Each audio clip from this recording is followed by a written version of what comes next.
Hello दोस्तों। क्या आपने कभी नोटिस किया है कि जब आपका मूड खराब होता है या जब आप उदास रहते हैं या घर में किसी का अगर कोई ब्रेकअप या ऐसा कोई इमोशनल आउटबर्स्ट हुआ हो, तो वैसे टाइम पर चॉकलेट्स और आइसक्रीम खाने की इच्छा ज़्यादा क्यों बढ़ जाती है और उसका कंजम्पशन सडनली क्यों बढ़ जाता है। आज हम बात करेंगे उस हंगर की जो पेट से नहीं आपके इमोशन से अराइज होती है। यानी आज हम बात करेंगे इमोशनल हंगर की, जो कि आपकी इमोशंस या आपकी फीलिंग्स की वजह से आपकी बॉडी में आती है। इमोशनल हंगर क्या होता है और कैसा इसका साइंटिफिक एक्सप्लेनेशन है और क्यों इसके बारे में जानना और समझना ज़रूरी है और क्यों इसे मैनेज करना ज़रूरी है, आज हम इस बारे में बात करेंगे। टॉपिक पर जाने से पहले जो लोग हमारे चैनल पर नए हैं उन्हें रिक्वेस्ट करूंगा कि चैनल को सब्सक्राइब करें। हमारे चैनल का पर्पज़ है हेल्थ एजुकेशन के द्वारा लोग को हेल्दी बनाना।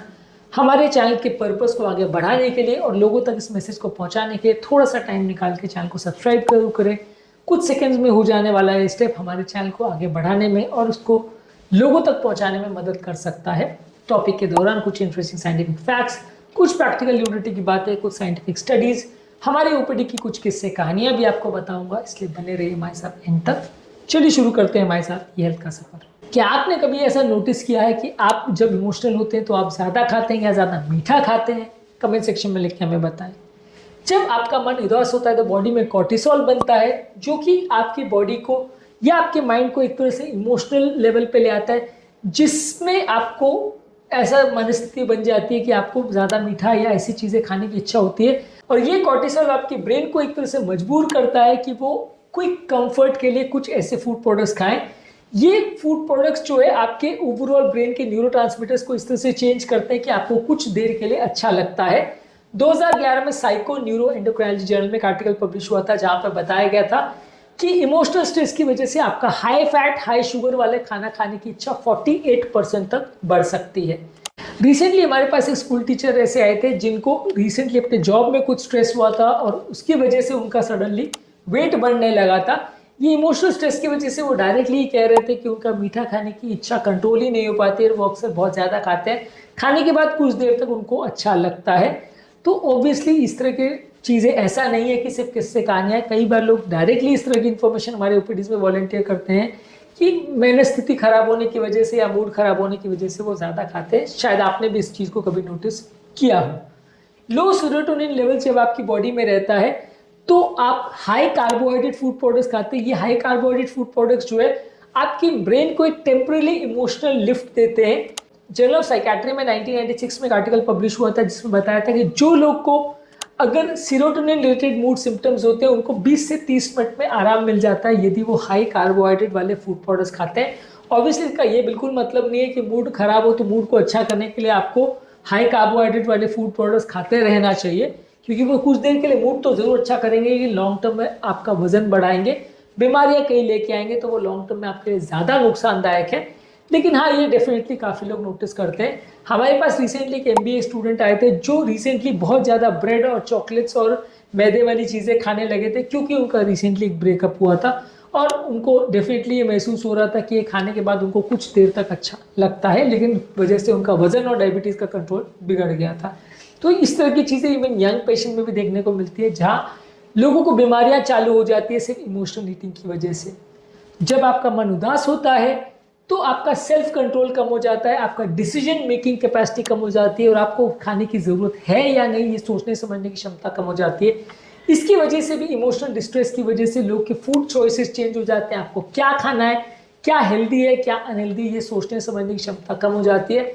और स्टडीज़ ने शो किया कि आपके फूड चॉइसेस 34% तक चेंज हो जाते हैं, आपका सेल्फ कंट्रोल 34% तक कम हो जाता है जब आपको इमोशनल डिस्ट्रेस होता है। इसके अलावा इमोशनल ईटिंग एक कंडीशन लूप बन जाता है कि जब आप एक चीज़ को बार बार करते रहते तो आपको वो बार बार करने की और आदत हो जाती है। इस मामले में एक पैवलोव एक्सपेरिमेंट था जो कुत्ते पर उन्होंने किया था और बेसिकली जब वो घंटी बजाते थे और डॉग को खाना देते थे तो डॉग को बार बार सलाइवा बनने लगा था। कुछ टाइम के बाद उन्होंने ये ट्राई किया कि जब उन्होंने खाना नहीं दिया अपने कुत्ते को, सिर्फ घंटी बजाई, तो भी डॉग के मुंह में सलाइवा आने लगा था। इसे कंडीशन रिफ्लेक्स बोलते हैं। तो बेसिकली यहाँ पे भी यही होता है कि जब आप इमोशनल हो जाते हैं तो आप मानने लग जाते हो कि उस समय आप ज़्यादा खाते हो, तो एक बार, दो बार, चार बार होने के बाद आपका मन डायरेक्टली होने लगता है कि आपको ये खराब खाना खाने से या जंक फूड खाने से अच्छा लगेगा और आप उस चीज़ के लिए आपको लत पड़ जाती है, आदत पड़ जाती है और आप अनकंट्रोलेबली खराब या जंक फूड ज़्यादा खाने लग जाते हो। तो ये बेसिकली एडिक्शन की तरह डेवलप हो जाता है कि आप जंक फूड खाने लगते हो क्योंकि आपको खा के ब्रेन को अच्छा लगने लगता है। इमोशनल ईटिंग ऐसा नहीं है कि सिर्फ उम्रदराज लोगों में या अडल्ट लोगों में होता है, बच्चों में भी ये देखने को मिलता है। जब बच्चे भी ज़्यादा उदास हो जाते हैं या उनको कोई डांट देता है या उनकी कोई मन की बात पूरी नहीं होती, तो वो भी इस तरह के कंफर्ट फूड्स और जंक फूड ज़्यादा खाते हैं और उनको भी इस तरह की आदत हो जाती है। और जो बच्चे ज़्यादा इमोशनल होते हैं अक्सर उनका वजन भी बढ़ने लग जाता है क्योंकि वो बार बार इमोशनल होकर इस तरह के खाने के लिए क्रेव करने लगते हैं और बार बार इसी तरह का खाने को ही एंजॉय करने लगते हैं, जिसकी वजह से ज़्यादा इमोशनल या ज़्यादा टेम्पर वाले बच्चों में अक्सर आप ये देखोगे कि वो ओवर ईट ज़्यादा करते हैं और खासकर जंक फूड के लिए ज़्यादा क्रेव करते हैं और वो कई बार कंट्रोल नहीं कर पाते और उनका वजन भी अक्सर जल्दी बढ़ने लगता है। जब आपका मन बहुत ज़्यादा लोनली और उदास होता है तो आपका ब्रेन जो है, आपकी जो इमोशनल एम्प्टीनेस होती है यानी ब्रेन में जो खालीपन होता है उसको फिजिकल एम्प्टीनेस के साथ कंपेयर करता है आपका ब्रेन, और सोशल आइसोलेशन की वजह से आपका ब्रेन आपको ट्रिक करता है या आपका ब्रेन आपको मजबूर करता है कि आप ओवर ईटिंग करें। इसके अलावा जब आप इमोशनल होते हैं तो अक्सर नींद भी कॉम्प्रोमाइज़ हो जाती है और नींद कॉम्प्रोमाइज़ होने की वजह से आपके हंगर हार्मोन्स यानी ग्रेलिन ज़्यादा बनता है, सैटिस्फैक्टरी हार्मोन्स कम काम करते हैं, जिसकी वजह से भी आपके ओवरऑल ईटिंग ज़्यादा बढ़ जाती है। 2010 में एक आर्टिकल पब्लिश हुआ था जहाँ पे बताया गया था कि आपका हंगर हार्मोन 24% तक बढ़ जाते हैं। सिर्फ एक रात भी अगर प्रॉपर आप नहीं सो पाते हो तो 24% तक आपके हंगर हार्मोन्स अगले दिन ज़्यादा बनने लगते हैं। एक और चीज़ आपने शायद नोटिस की होगी कि इमोशनल ईटिंग अक्सर शाम के टाइम ज़्यादा देखने को मिलता है क्योंकि शाम के टाइम ये डिसीजन फटीग कंपेरेटिवली कम होता है, सेरोटोनिन लेवल्स ब्रेन के कंपेरेटिवली कम होते हैं और इमोशनल ईटिंग अक्सर लोग शाम के टाइम ज़्यादा करते हैं, ऐसा भी साइंटिफिक स्टडीज़ में प्रूव हुआ है। इमोशनल ईटिंग की वजह से कई बार एंग्जाइटी और गिल्ट और ज़्यादा बढ़ जाता है और कई बार इसको खाने के बाद कुछ देर आपको अच्छा लगता है, बाद में आपको और ज़्यादा खराब होने लगता है जब आपका वजन और बढ़ने लगता है और बेसिकली एक लूप क्रिएट हो जाता है कि आप और इमोशनल होते जाते हो, उसकी वजह से आप और खाते हो, आप और खाते हो तो और आपको खराब लगने लगता है तो और आप और ज़्यादा खाते चले जाते हो। तो एक तरह का विशेष साइकिल या एक इमोशनल ईटिंग का लूप बन जाता है कि आपका मूड और बिगड़ते ही चला जाता है और आपका खाना और बढ़ते चला जाता है।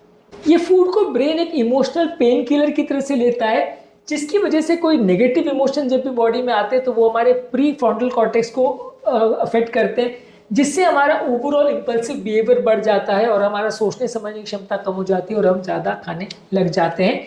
तो बेसिकली ये ऐसा नहीं है कि खाली कोइंसिडेंस है कि जब हमको स्ट्रेस होता है तब हम ज़्यादा खाते हैं। ब्रेन के कई न्यूरोट्रांसमीटर्स और ब्रेन का केमिकल बैलेंस और ब्रेन का ओवरऑल जो कंट्रोल सिस्टम है वो साइंटिफिकली ऐसा चेंज होते देखा गया है, जिसकी वजह से अक्सर ये इमोशनल ईटिंग ट्रिगर हो जाती है। और जब आपकी बॉडी में बहुत ज़्यादा कॉर्टिसोल बनता है तो स्पेसिफिकली आप ज़्यादा शुगर, ज़्यादा सॉल्ट और ज़्यादा फैट वाले खाने ही ज़्यादा प्रेफर करते हो क्योंकि यही सब खाने हैं जो आपको ज़्यादा कंफर्ट देते हैं। यही कारण है कि इस तरह के फूड्स को अक्सर कंफर्ट फूड बोला जाता है। साइको न्यूरोएंडोक्राइनोलॉजी जर्नल में 2014 में एक आर्टिकल पब्लिश हुआ था जिसमें बताया गया था कि हाई कॉर्टिसोल वाले पेशेंट्स जो है वो 37% उनका प्रेफरेंस जो है हाई कैलोरी वाले फूड के लिए ज़्यादा हो जाता है। इमोशनल ईटिंग बेसिकली वर्क ऐसे करता है कि जब आप इमोशनल हो जाते हो और आप खाना खाते हो तो वो खाना आपके ब्रेन के डोपामिन लेवल्स को बढ़ाता है, जिसकी वजह से टेम्परली आपको किक या एक अच्छा फीलिंग का एहसास होता है, जिसकी वजह से आपको ओवरऑल उस समय और ज़्यादा खाने का मन करता है, बार बार खाते हो उस किक या इमोशनल आउटबर्स्ट के लिए। और बाद में वो आपके लिए एक साइकिल क्रिएट करता है जिसमें बाद में आपको और ज़्यादा गिल्ट और ज़्यादा सैडनेस हो जाती है। उससे मुक्ति पाने के लिए आप फिर वो डोपामिन वाले फूड प्रोडक्ट्स खाते हो और इससे आपका ओवरऑल ये एक साइकिल बनते चला जाता है कि आप बार बार डोपामिन प्रोड्यूसिंग फूड प्रोडक्ट्स को और ज़्यादा क्रेव करने लगते हैं। जब आप खाना खाते हो तो वो आपके टाइम बिंग आपको एक तरह से डिस्ट्रैक्ट करता है, आपके हाथ, आपके मुंह और आपका अटेंशन एक तरह से डाइवर्ट हो जाता है, जिसकी वजह से एक फॉल्स सेंस ऑफ कंट्रोल आपको फील होता है, जिसकी वजह से आप और ज़्यादा खाने के लिए क्रेव करते हो। आपको लगता है कि एक टाइम के लिए आपका मूड डाइवर्ट हो गया है और आप जो खराब फील कर रहे थे उसकी वजह से आपको मूड डाइवर्ट होने की वजह से आपको 15 मिनट आधा घंटे के लिए कुछ अच्छा लगने लगता है। ये भी एक और कारण है जिसकी वजह से लोगों का सेल्फ कंट्रोल चला जाता है और लोग कंपेरेटिवली ज़्यादा खाने लगते हैं क्योंकि खाना खाते समय उनको ऐसा लगता है कि वो अपने इमोशंस के कंट्रोल में आ गए हैं और इसकी वजह से उन्हें ज़्यादा अच्छा लगता है। कई बार ये इमोशनल ईटिंग आपकी इमोशनल वोकैबुलरी को भी रिप्लेस कर देती है। जब लोग उदास होते हैं तो नॉर्मल व्यक्ति क्या करेगा कि जब उदास है तो वो अपनी फीलिंग को एक्सप्रेस करेगा और मन को हल्का कर लेगा, लेकिन साइकोलॉजिकल पेशेंट्स या इमोशनल ईटिंग वाले पेशेंट्स कई बार वो एक्सप्रेस कर नहीं पाते हैं और वो अपने इमोशन को एक्सप्रेस करने के लिए ज़्यादा खाते हैं कि उनका बिहेवियर ऐसा हो जाएगा कि जब भी वो इमोशनल होंगे वो किसी को बोलने के बदले और ज़्यादा खाएंगे। यानी कि जब उनका मन उदास होगा तो सामने वाले से परेशान है वो उसको बोलेंगे नहीं, बल्कि वो आइसक्रीम या चॉकलेट और ज़्यादा खाएंगे। फिर उदास होगा फिर आइसक्रीम चॉकलेट खाएंगे। तो वो इमोशनल ईटिंग जो है वो वोकेबलरी के बदले आ जाती है और आप बोलने के बदले और खाने लग जाते हो, जो कि और ज़्यादा आपकी हेल्थ को बिगाड़ता है। जब आप सोशल आइसोलेशन में जाते हो तो ये प्रॉब्लम और ज़्यादा बढ़ जाती है। यानी जब आप बिल्कुल अकेले हो और साथ में कोई नहीं है तो ये इमोशनल ईटिंग की प्रॉब्लम अक्सर और ज़्यादा बढ़ जाती है। यही कारण है कि सोशली आइसोलेटेड और अकेले रहने वाले लोग अक्सर बहुत ज़्यादा डिप्रेशन में चले जाते हैं और ओवर ईटिंग ज़्यादा करते हैं। ये इमोशनल ईटिंग का प्रॉब्लम अक्सर उन लोगों में ज़्यादा देखने को मिलता है जो स्ट्रक्चर्ड मील्स नहीं खाते, यानी दिन भर में 3 बार या 2 बार खाने की जिनकी आदत नहीं है, जो कभी कभी कुछ तो भी चढ़ते रहते हैं। उनका ओवरऑल फूड हार्मोन्स का और वो हंगर सैटिस्फैक्शन हार्मोन्स के बनने का टाइम साइकिल फिक्स नहीं होता। इसलिए इमोशनल ईटिंग का प्रॉब्लम ज़्यादातर वैसे लोगों में ज़्यादा देखने को मिलता है जो नॉर्मली फिक्स टाइमिंग पे खाना नहीं खाते और एराटिकली उनको खाना चरने की आदत होती है, फ्रिज में जाके कुछ भी खाते रहे। वैसे टाइप के लोगों में ये ज़्यादा देखने को मिलता है। तो बेसिकली आज के टॉपिक में हमने समझने का प्रयास किया कि इमोशनल ईटिंग क्या होती है और किस तरह से एक्चुअली आपके इमोशंस और आपके खाने के पैटर्न में एक साइंटिफिक लिंकेज है। और ये कोई कोइंसिडेंस नहीं है कि आप जब उदास होते हो तो आप किसी पर्टिकुलर तरह के खाद्य पदार्थों को ज़्यादा खाते हैं और जब आप इमोशनल होते हो तो आपका वजन ज़्यादा बढ़ने लगता है। ये एक साइंटिफिक फैक्ट है रादर देन एक अननेचुरल फीलिंग या रादर देन एक कोइंसिडेंस। उम्मीद करूँगा कि आज के टॉपिक में कुछ नई बातें जानने को मिली होगी। जो लोग हमारे चैनल पर नए हैं उन्हें रिक्वेस्ट करूँगा कि चैनल को सब्सक्राइब करें। हमारे चैनल का पर्पज़ है हेल्थ एजुकेशन के द्वारा आपको हेल्दी बनाना और इस मिशन में आप हमारे सहभागी बन सकते हैं। चैनल को सब्सक्राइब करके आपके कमेंट्स हमें जानने में मदद करते हैं कि आपको हमारा कंटेंट कैसा लग रहा है, प्लस हमारे लिए मोटिवेशन और इंस्पिरेशन का भी काम करते हैं। इसलिए वीडियोज़ को देखते रहिए, शेयर करते रहिए और हेल्थ के सफर में आगे बढ़ते रहिए।